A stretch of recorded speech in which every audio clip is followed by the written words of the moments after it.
Hello, I'm Dan from Sodo Pizza. I'm here with the Times' Queen of Burrata, Simona of Latteria. Thank you for having us today and showing us around the factory. It was wonderful to see. Thank you for coming. We're always happy to have people around and see.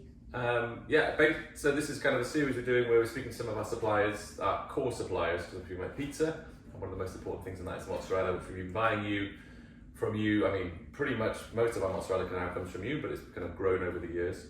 Yes. But you didn't start in cheese. I guess you have a family background in maybe cheese making in Italy, and So I'm coming from a finance background, but one of my family member, my cousin, who's like a brother to me, that guy,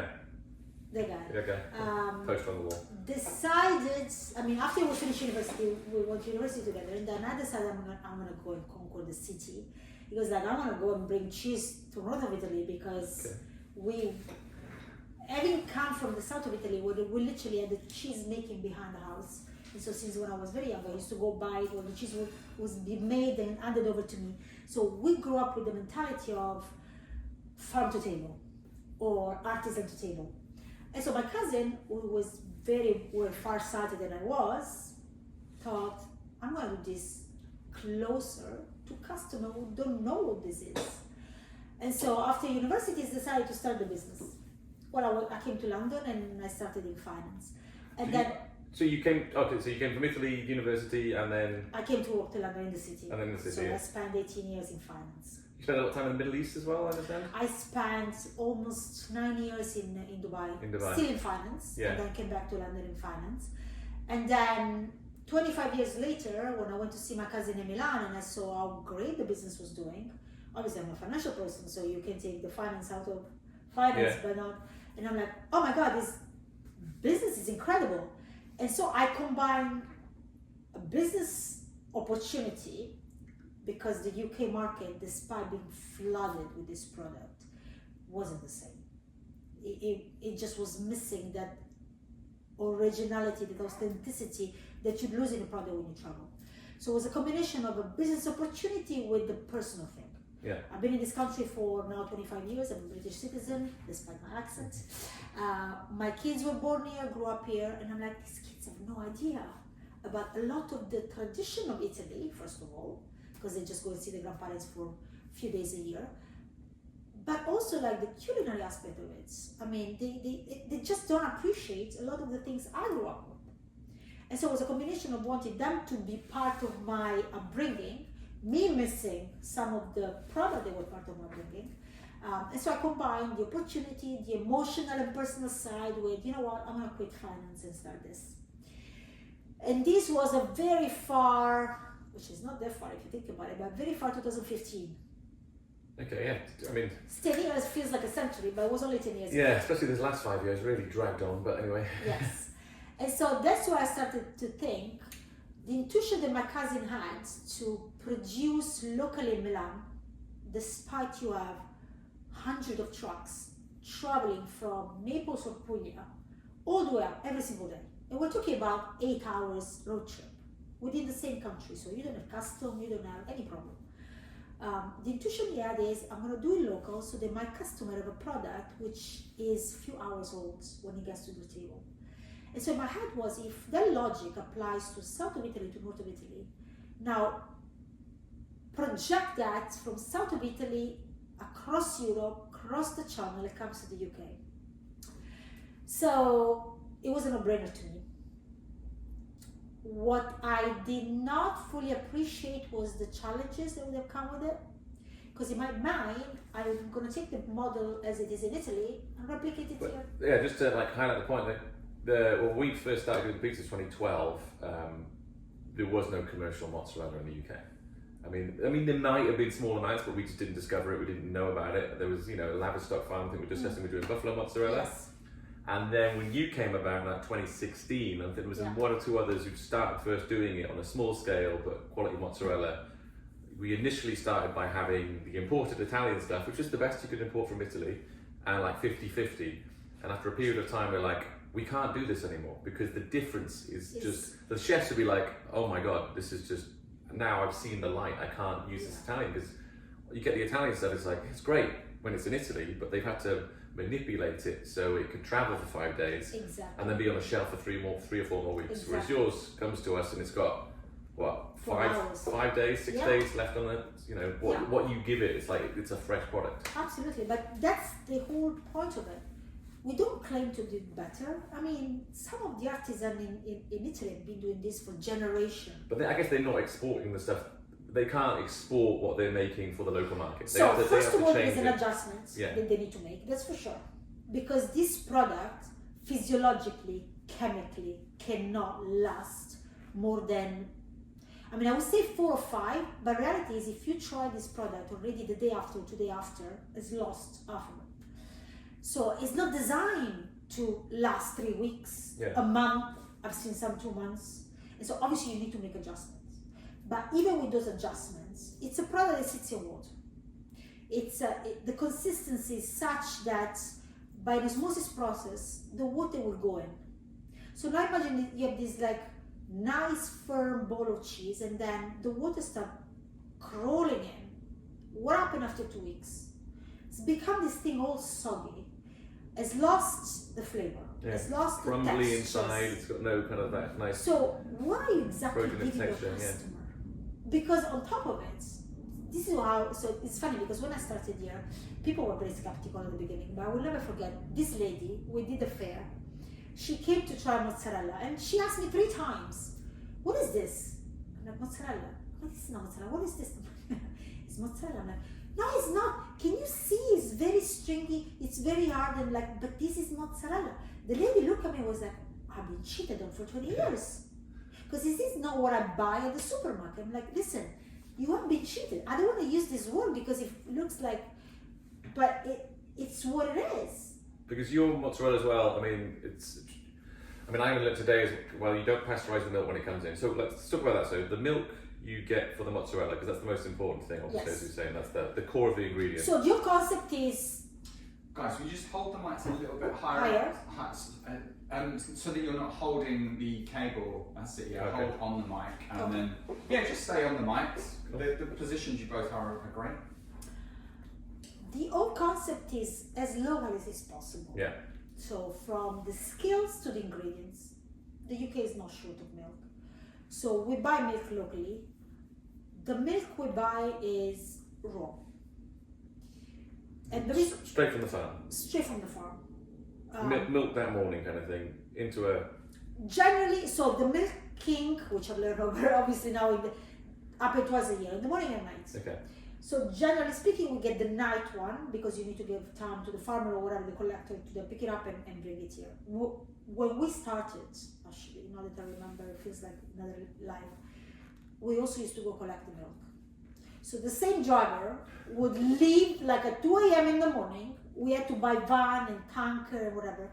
Leave here, go collect the milk. So at that point we were getting the milk. And sometimes sit there waiting for the cow to finish what they were doing to get the tanker. They finish, come here, we used to do the milk, pack it and deliver. So literally A to Z. So at that time we used to have a lot of the same morning milk. So literally milk was still warm into the tank. Now because the volume have gone up, so we get delivery, so usually it's the night before. So, but the milk we work needs to ideally cannot be older than 2 days. 48 hours is really the max. So usually it comes to us within 12 hours. Straight from the farm, raw, which I know creates a lot of concern in a lot of people. But the way the cheese processing works is that you get the milk, you coagulate the milk. There are different ways of coagulating. There are like natural starter. We use citric acid and rennet. There are different ways. But your point is in the coagulation is to add bacteria to get the process started. When you pasteurize the milk, which people think, oh, but pasteurizing is a way for us to get a safe product. Yeah. Yes, but there are other ways of getting a safe product because safety, especially in food, is at the core of everyone in our industry. And so when you pasteurize, you literally, which pasteurizing milk means bringing at 72.5 degrees for 15 seconds. This is the pasteurization. You are effectively killing everything in the milk. The bad bacteria and the good bacteria with all the nutrients in the process. Then you have a pasteurized milk, which is quite sterile, not UHT, but still. And then you have to re-add the good bacteria for the coagulation process to go on. And then after you have coagulated, the curd is cooked with boiling water. And so when I started this business, I was like, why am I killing the bacteria to reinitiating to then, when I know that after... What was your cousin doing in Milan? Raw. Just raw milk. And that's the method in Campania? Okay, Campania. So, the industrial producer, Yeah. which is what you see here, because you need to go industrial, they pasteurize. They pasteurize, just like almost out of habit. But it's a cookie cutter approach, Yeah, yeah. right? You have the same... But then they have to re-inoculate with a starter culture. Yes. Okay. But what they do is, first of all, it's machine driven, so everything is monitored, is checked, so you don't have the human side. But they do this for standardization reason, so they have to for efficiency purposes, but also because when you are industrial, you're producing such a big volume, which go on large market, the pasteurizing also allows you to stretch the shelf life, and so to be able to ship the product further for longer.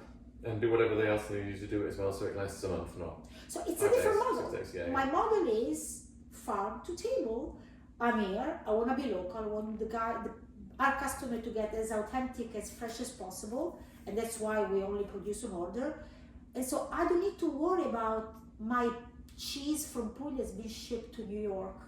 And so with the rennet, you use vegetarian rennet. Have you always used vegetarian rennet? No. You started off with calf rennet. We used, this was something, was a bit of a mental block for me because it had to be done with bovine animal rennet, because that's a traditional one. But then over time, and also because it has an impact on quality. I mean, you can, if you are into cheese making, you can see the difference. The animal versus vegetarian. Yeah. It does have an impact.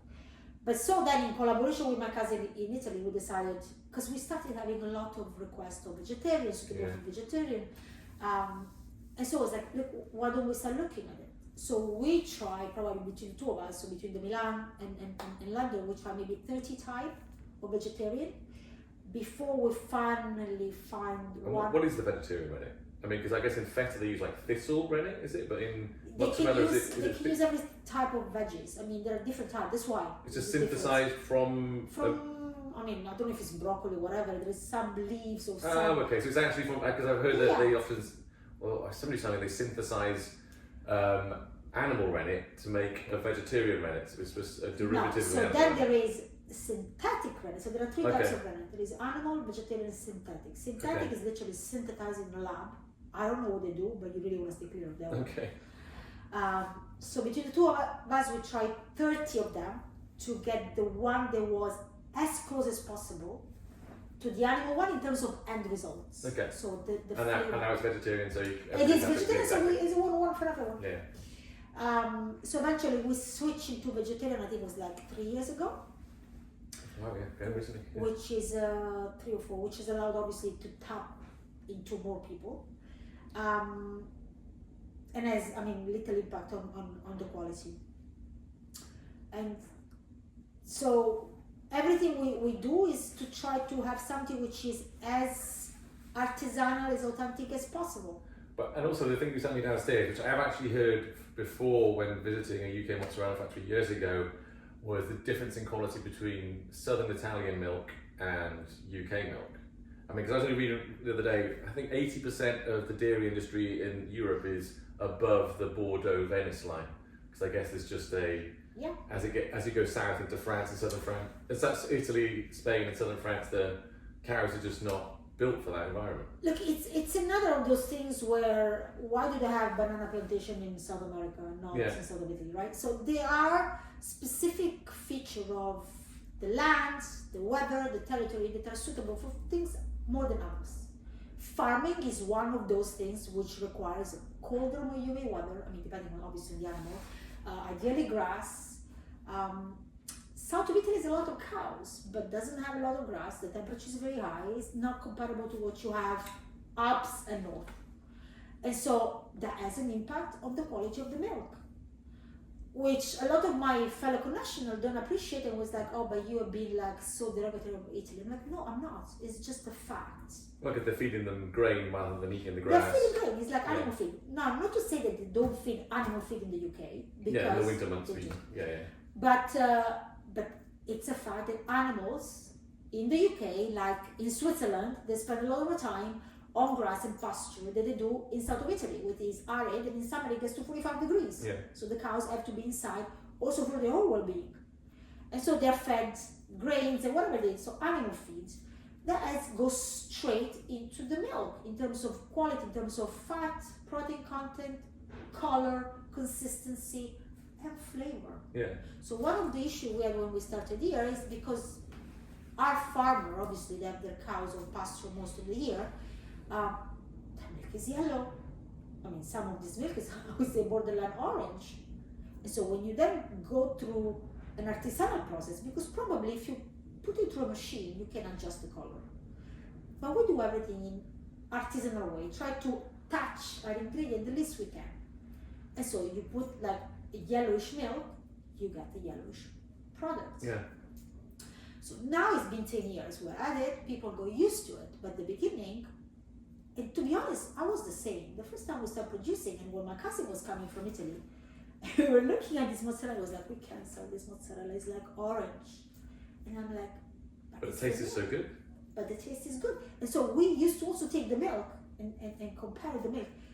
The milk is on the yellow side. Yeah. Because it's so rich in nutrients, in fat, in proteins, but also in flavor. And so if you overcome the hurdle of the color, which is a visual problem, it's just a visual problem, it's something that bothers your eyes, but that's it. And then you start appreciating the quality of the product, you come out with it. So you have the same process, let's say a better inputs, the outcome. By the own standard of like it needs to be local, then obviously it's going to be different. If you're going to move to a different location and it's not going to look the same. It's not going I'm to sure, the same. like if you buy beef here or beef in Italy or beef in Thailand, it's not going to be the same. Yeah. So that's the part we struggle to tell people, especially chef, because like no, it's unservable. I'm like, okay, but have you tried it? Have you actually tasted? Because this is not a fashion show where you're looking. Have you tried it? But some of those people that could not even get through the hurdle of trying it. It was just a straight no.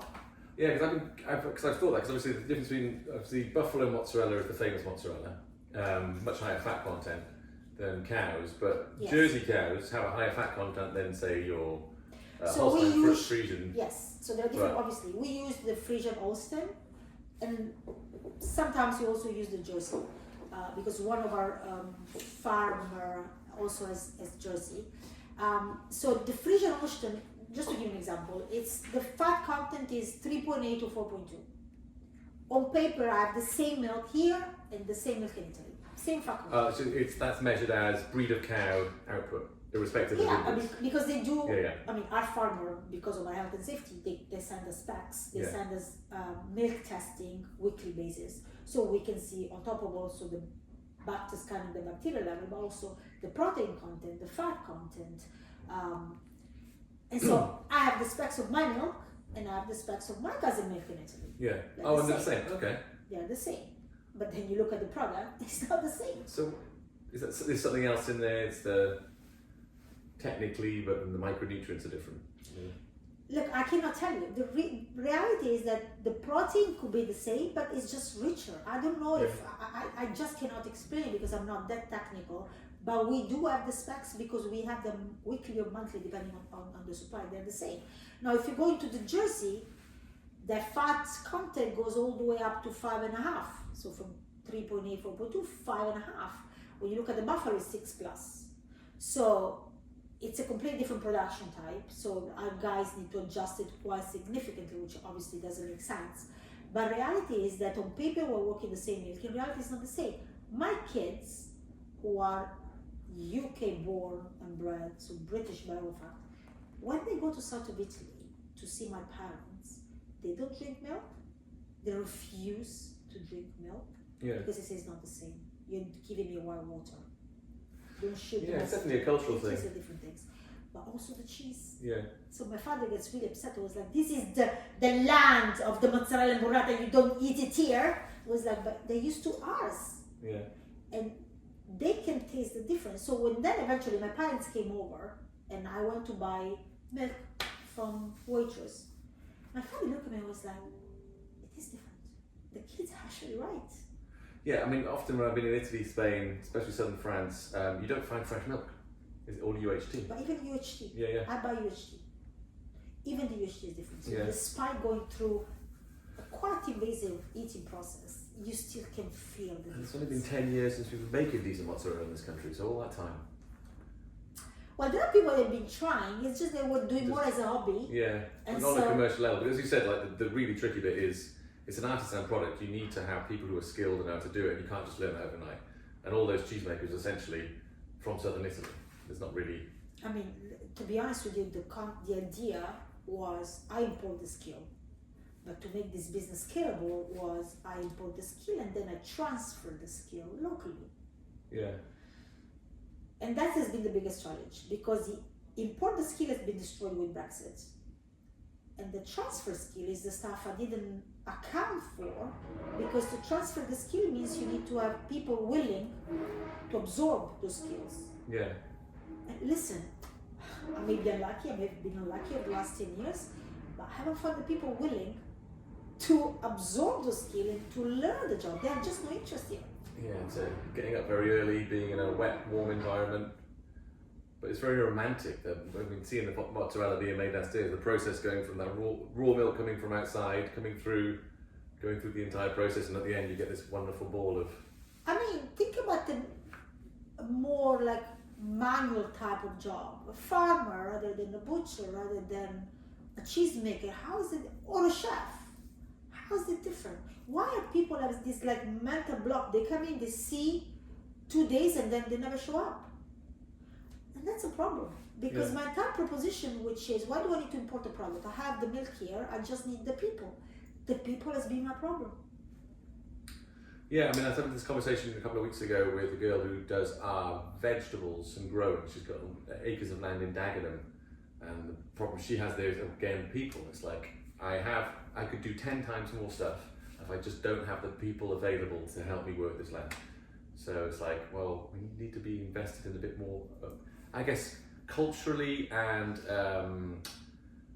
community working in that, with our food, because I mean, because I remember you saying about how when you were a kid, just like having mozzarella being like a real treat and the whole process of it, which is a very much Italian culture of really enjoying food from a young age, which we really don't have in this country. Or I hope it's changing. I mean, so it's funny because when I started, and as I say, the idea was to replicate the Italian model here, and then I realized it wasn't going to work. So, for example, my cousin has his own shops. Yeah. Across Milan, is now has 20 shops. So most of the production he doesn't go to restaurants. He goes into his own shop. And so the big argument we had when I started there was like, you need to open a shop. I'm like, no, I don't. No, you have to. No, I don't. Because in Italy, people go out of their house and they go to the cheese shop, to the baker, to the veggie shop, to the butcher. Here, I go on Ocado.com and I order and I get everything together. Or I go to Waitrose and I buy all together. It's a different culture. It's like the French, they go out and buy the baguette. You're never going to find any French that owns a baguette in the supermarket. People don't have the concept. So my point is like, I'm going to have a shop. How many people do you think are going to get out and go buy their cheeses?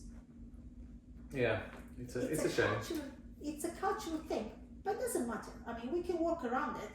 But when you have people that have a mental block, which is not a cultural thing, it's a mental block, and say the mozzarella has to be done in Italy, that is something I don't accept. Yeah, I mean, because that's our concept behind pizza. I remember speaking to people early on when we were doing the pizza concept, like, you've got to import all your ingredients from Italy because that's where pizza's from. It's like, well, the whole point of great pizza in Italy is all the ingredients are from just around where the pizza is in Naples. So you've got the mozzarella, you've got the flour, you've got the tomatoes and the basil. That's what makes it fantastic. So doing pizza here is basically exactly the same as your principle. Yeah. It's like, we need to get, okay, the one thing we haven't worked out is tomatoes. They still come in from Italy because we've not found a viable option to get them from the UK all year round. It's just not, it's not a thing. but mozzarella, wheat, everything else. It's the same concept as the milk, right? There are things that you can do in a country. How have you seen it change in the last 10 years for the mozzarella market, for you, for what you're doing? Is it become more widely acceptable? People now a bit more in tune to what it should be rather than, as you said, Look, it's getting better. We're still not there, but it's definitely getting better. Still have a lot of pushback and a lot of people that say, no, we buy mozzarella from Italy. We don't do British mozzarella. Okay. Which just is education, because that's It's just education, to be honest with you. So one of the things is that when I started, this is something very Italian. People are very jealous, right? When I started, it was like there were few cheesemaker that they were very concerned about me coming in for no reason. Yeah. Because the point is, first of all, the market is so big. I'm not your competitor. Your competitor are the guys that are coming from Italy. God bless them. I mean, they have their own market. And the guys they are shipping the product from Italy, which are actually destroying the market because they are portraying the product to the British customer, which is not. Because as the lady said, you're cheating them. So we should actually try to do a common front vis-a-vis those guys. But most importantly, the country needs to be educated. I cannot do it on alone. I've been doing it for 10 years. The more people push the message through, the better it is. Some kind of recognition of locationally made, because I guess mozzarella doesn't have a, what do you call it, a specific location qualification. It has a method qualification. The mozzarella doesn't. It can be done everything. The buffalo, if you say DOP Campana, Yeah, it has yes, to be but from there there. are buffalo done everywhere else in Italy. Yeah. They just are not DOP Campana. Like Pecorino Romano is DOP from Rome, but there are other places in Italy where they do pecorino that just know. So, but the mozzarella specific doesn't have anything. So you can, but yeah, it needs to be a specific method in some way, does it not, or is it? I mean, you have the traditional way of doing it. Because like you go to the supermarket sometimes, it'll say white salad cheese. And you're like, oh, that's supposed to be mozzarella, but it just looks like something. No, the mozzarella, I look into that because I thought, oh my god, maybe I'm infringing something. Yeah. No. Okay, so you can just. No, so that's the point. Okay, that's a problem. Doesn't need to be. Well, is it a problem? Because maybe the reason why it's not is because really the most important part is where you do it and how you do it, Well, rather than but where it's it like comes from. it's like bread. So bread is bread, but a 50p loaf of bread from the supermarket compared to a £5 loaf of bread from your local bakery, I agree. nutritionally are worlds apart, I agree. but they're And still called bread. And that And comes out mozzarella's kind of to, the same. and that comes down to the consumer education, the consumer understanding what you're putting on your table, Yeah, which I think is getting better. we hope so, because I remember, going back to the food culture thing, you grew up eating wonderful mozzarella from behind your house. I was a child of the 80s when my mother was taught that we should be eating margarine and semi-skimmed milk because fat was bad for us. Turns out, absolute lies based on this government-approved food pyramid, where again, in that food pyramid, they will say bread is this, but it's like, well, it's not. So if they say mozzarella is this, it's like, well, it's not. It could be either end of that spectrum. It's Exactly. much more nuanced. Exactly. But that's why things like this are key. Yeah. Because there is as many people, I mean, what a small producer, how many people can we get to? We need to try to amplify the message. And also, how far can you go with the product? Because it's just a fresh product, it needs to be local. I know, but the point is you need to tell people it needs to be local. So when people were calling us from Hong Kong, Yeah. can you come here? No. Because you had Stanley Tucci on CNN, right? Yeah, so and that would led to. He blew worldwide, which was amazing, like a great, but reality, I mean, it didn't turn into much, but I people calling from Chicago, can you bring your product here? I'm like, if I do, it's because I'm taking my guys, my machinery, and I set up next to you, because that's the point. By the way, you have no idea how many production facilities are in the US. They do make a lot of mozzarella there. Yeah. I went to a place in Los Angeles and they were making mozzarella. I was like, this is, yeah, they're making mozzarella. Because, I mean, there are Italian of first, second, third generation where they grew up with the same, their parents took the same, and it was like, so they are in America and eating this stuff. I was like, what is this? And so they try to replicate the model. So thankfully, things are expanding worldwide, but it's still not enough. And we see it here because it's still here. We go to a lot of people, and the answer is like, no thanks. But in a derogatory way. No thanks. We only buy from Italy. And my answer is like, okay, keep buying from I'm Italy. really surprised that that's still a thing, especially now to the level of education. People should be about provenance of food. And if nothing, like Brexit should have taught us, maybe should be a little less reliant on importing our foods. If Yes. you know, and COVID as well. It's like if systems shut down, like you best off know where your nutrition's coming from, rather than it being a random wholesaler. I mean, the world is going in the opposite direction. And you remember for years it was like globalizing. Do you? Sì, però non capisco perché abbiamo invertito, non penso che gli interessi. They're saying they're doing the cheese that you take, Okay. the bocconcini, if you wanna go and but I think you've seen enough. Yeah, we've seen it. Oh, Thank you, though. no Ciao. worries. What's the mozzarella that we have? Beautiful. That'll be on the pizzas in 2 days' time. Is that one of your phones going off? Might have been my driver telling me to come between 10 a.m. between like 45-minute windows, sometimes 2 in the morning. So there is more and more push for. I think we're getting there, but there is still this pre-concept. But to be honest with you, most of the pre-concept is coming from Italy. Yeah. So I don't know if it's this like protective way of you're stealing my product. I'm like, I'm not stealing your product. I'm actually trying to bring our culture, who has been cheated for years, to people who thinks that eating like this like melted mozzarella is the real thing. No, it's not. So I'm actually trying to carry the flag in a stronger manner. But people just don't see the way. You know what? I mean, But where does most of your product go? So a few pizzerias like us, high-end restaurants. so very few pizzeria, because funnily enough, you guys are amazing. And you'd be surprised to see how much people don't care about quality. Yeah, we put on a pizza that like prices everything, and we can save 10 pence, 15 pence I a know, but kilo. they're not. People are. We receive a lot of messages from people saying, "Where do we find your products?" And some people was like, "Which pizza place use your products?" So right now, the push towards the local is and I think that's what's going to make a difference. It's going to take a while. It's coming from the customer. They come to us saying, Okay, "Where nice. do we find your product?" Because some people put on the menu, but some other. So we direct them, because I think it's important for people to know those guys are sourcing locally. Yeah. Because a lot of pizza places, which are the big volume, and I do understand, appreciate it makes a difference, and we're trying to contain the cost as much as possible. But as I told you at the beginning, we're being literally hit by like a doubling of cost.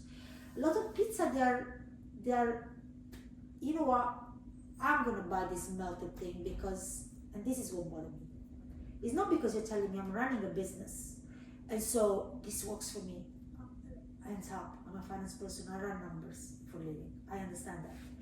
But when the answer is, my customer doesn't know any better, that is what the trigger in my head goes off. I've definitely noticed something, which is that even though I mean, I've said it before, but in terms of maybe 50% of people in the UK really don't have a sense of taste. However, we have a sense of nutrition. And so when you eat something, even if you don't know it, you subconsciously recognize it. It's like the cow in the field. It's like, it's got all that field. Why is it reaching over the fence and hurting its neck to get the bit of grass by the tree? It's like, because the cow knows just deep down that that's where the nutrition is, because the nutrition's gone from the field. Yeah. And I think we also have that as humans, that sometimes we don't even realize. So this is why it's been the thing with our pizzas. It's like, well, at any opportunity, how do we make it better quality ingredients? Because even if it costs a little bit more, people don't even realize. They might not say anything, but they'll be Listen, back because they'll eat it and they'll be like, oh, there's a certain craving. My kids are a scientific experiment. Yeah. I'm Italian. My nanny, my housekeeper, whatever you want to call it, is Italian. In my house, we eat Italian. We cook Italian recipe. But the ingredients are local. Yeah. My kids are used to British milk or to other British ingredients. They go to Italy, they just don't like it. Taste is not something we're born with. We are educated, we learn. It's an acquired taste. So if you tell my customer they don't know any better, so if I feed them like cheap, low quality stuff, doesn't make any difference, they will never know better. And it's your job. Well, for us, that's great, because the more people that do that, the more people that hopefully come to us in the long run, because people do recognize, I think, even if it's subconscious. Well, yeah, but now people are asking. That's the thing that, like, now we have a list of places. So when we get this email, where do we find your things? I don't have to sit there and think where. We send them directly, and that's amazing. So you tell me, what is the difference? That is one of the difference. That now people are asking, where do we find your product? And the other big difference, which to me is a big victory. When we started, so my cousin in Italy is, if you look at his production, is 80% mozzarella, and then there is a 20% of burrata stracciatella, which is the richest, more flavorful, and so people like them more. When I came to the UK, my first few years were 90% burrata stracciatella. The ricotta, the mozzarella was almost in existence, because mentally people were used to the supermarket one, the soggy one. They just had no interest. Actually, on the opposite, they were trying to stay clear from this. Now the ratio has been completely reversed. So we're not at 80-20 like my cousin in Italy, but I think we're good at 50-50. Okay, between burratas and mozzarella. Yes, and that to me is a win, because the burrata. But that's burrata maintaining its amount and then increase in mozzarella. Yes, but that also means that people are starting to try and appreciate the product. A product before they wanted nothing to do with it because they were used to the industrial one, which frankly speaking, it's tasteless. The consistency putting in mouth. Well, that's a win. That little tasting plate you gave downstairs to us earlier. So on that was fresh ricotta, which is the way ricotta, kind of recooked. So it's just like a soft curd. It's beautiful.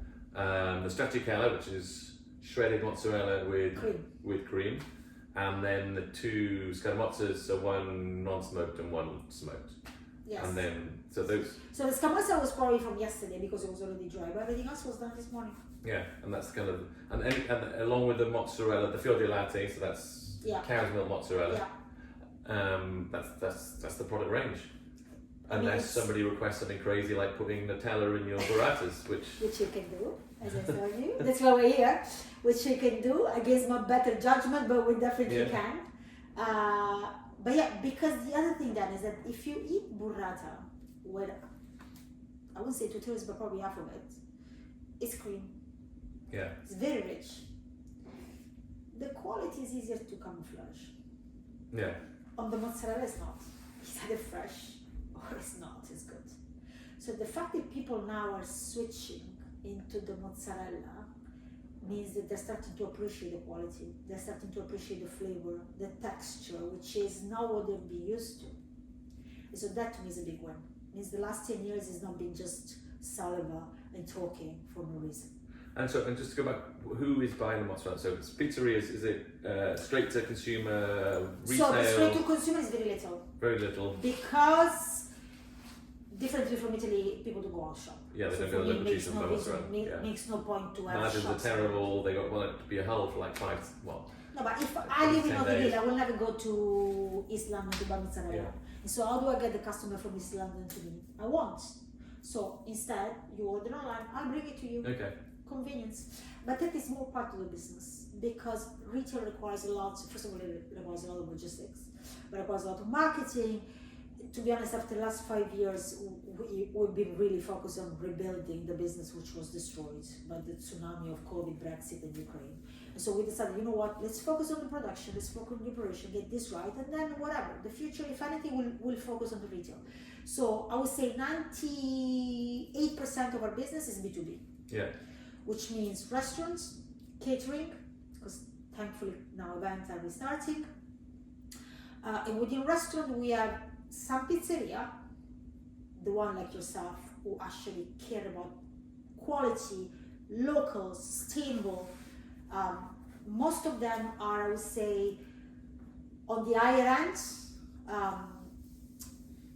Quite a few hotel.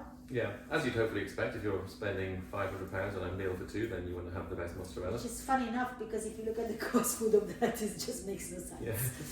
But anyway, and now we're getting more. We work with few distributors. Yeah.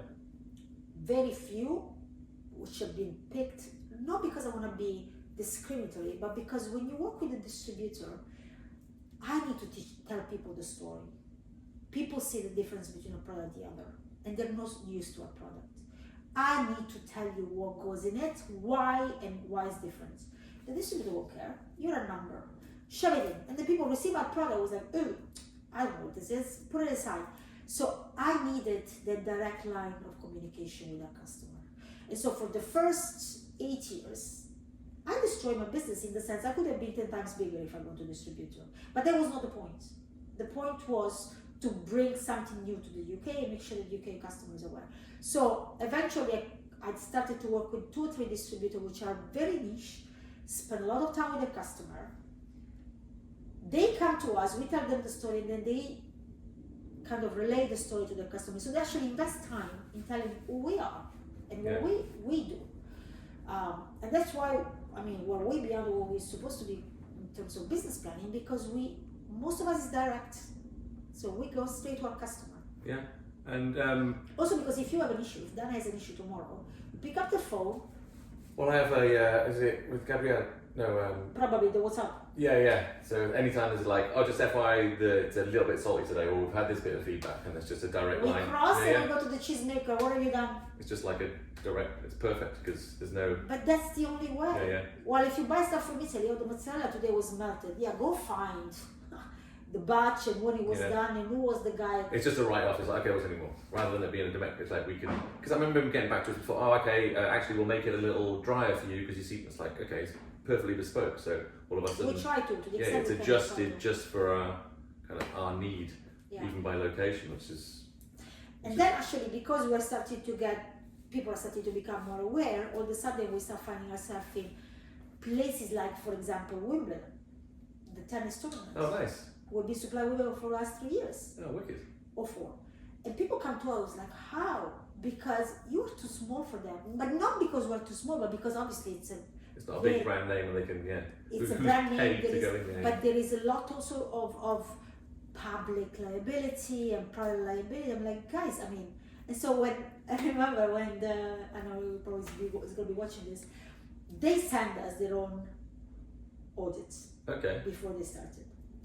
The guy came in with his mouth on like this, already knew like, I mean, what am I sending them to this like little producer?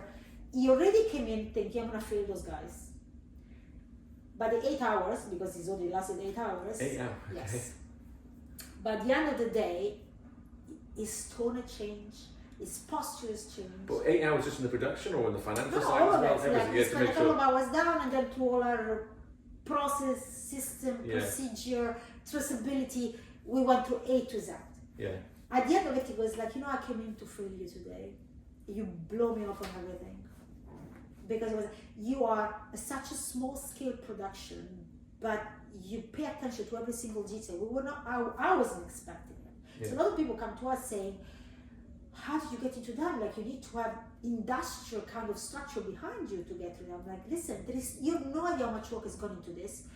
Because again, we are trying to bring quality and service together alongside with food and safety. So now because of that, we're in Wimbledon, we're at Twickenham, so we're getting into, and because those guys cannot ignore the sustainability, cannot ignore the locally made, cannot ignore a push that is coming from the customer anymore.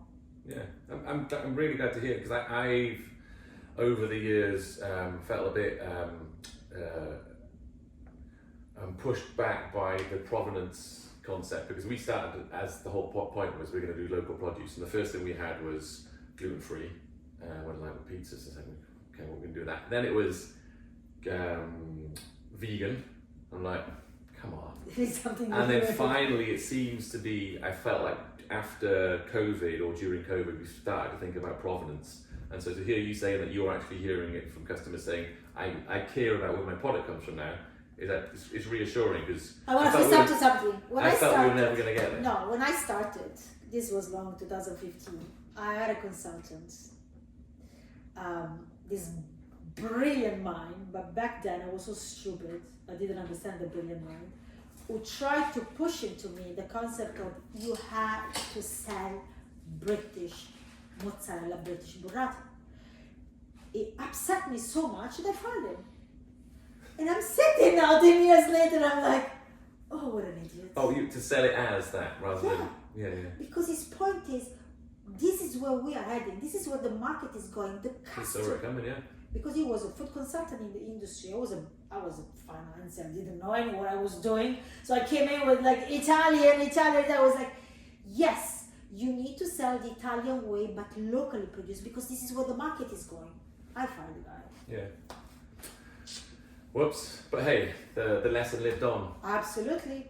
Yeah, I did a project with a guy in Los Angeles opening a pizza restaurant there, sourdough pizza and natural wine. And when he first approached me to do it, he was like, I've just done a pizza making class in Naples in a full week intensive, so I'm going to set this place in Los Angeles, and I'm going to import the flour, the Caputo flour, the tomatoes and the mozzarella. The first time I'm like, why? You're in California. The tomatoes are amazing. The flour's everywhere. I'm sure they make mozzarella there. And so then we kind of looked at it and redesigned it to be like, let's focus on the provenance of this area, because again, mozzarella, like pizza like mozzarella it depends on where it is. And I mean, look, there are thankfully we might be getting there, but yes, but it's a long and painful process, and people like me and you're the one suffering, because frankly speaking, I mean, 10 years later, my business is not closer to where I wanted it to be.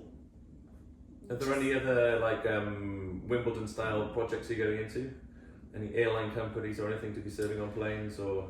So this is another thing that really pains me. So we had a catering company that supplies some of the larger airline. Yeah.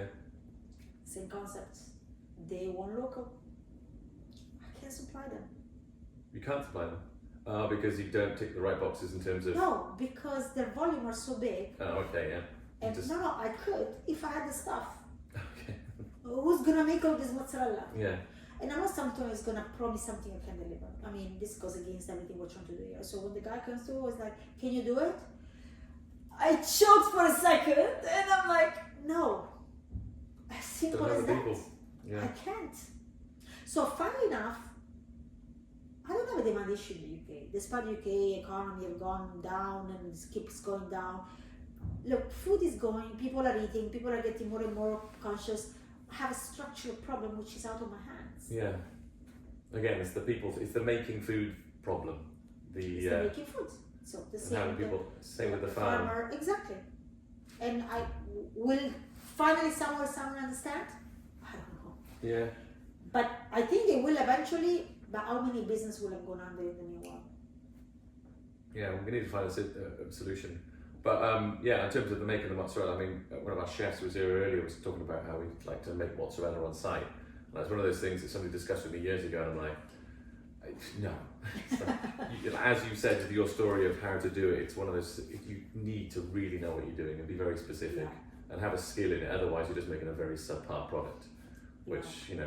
It's funny because it's something a lot of chefs come here. Yeah. And he was like, can we do this in our kitchen? I'm like, listen, you can do everything. Yeah, why not? That's not the issue. The problem is you can make wine as well. It's easy. you're gonna take over your entire kitchen, destroy the kitchen in the process, and then in the last 2 hours you've left, do what you are good at, which is cooking your menu. So you want to do that? Sure, you can. But until then, we'll keep on coming. We're here. But anyway, thank you, Simona. I think that's everything I wanted to discuss with you today. Thank you for having us. Thank you for coming along, and great to hear your story about your dedication to provenance and quality, because that's kind of what we're about. So working with you is fantastic. Thank you. I mean, I literally talk with pride about what mozzarella we use when people say, "Oh, which mozzarella?" We use the Latteria. Simona in Acton, it's the best. It's like in the country, without doubt. I'm not kidding. We exist because of people like you. Yeah, so because if I had all those people shutting the door, this business would have gone. Well, we'll keep spreading the word, but not too much, because obviously we need to keep a certain amount of quality for ourselves. No. Thank you so much, Simona. Grazie. Ciao. Grazie mille.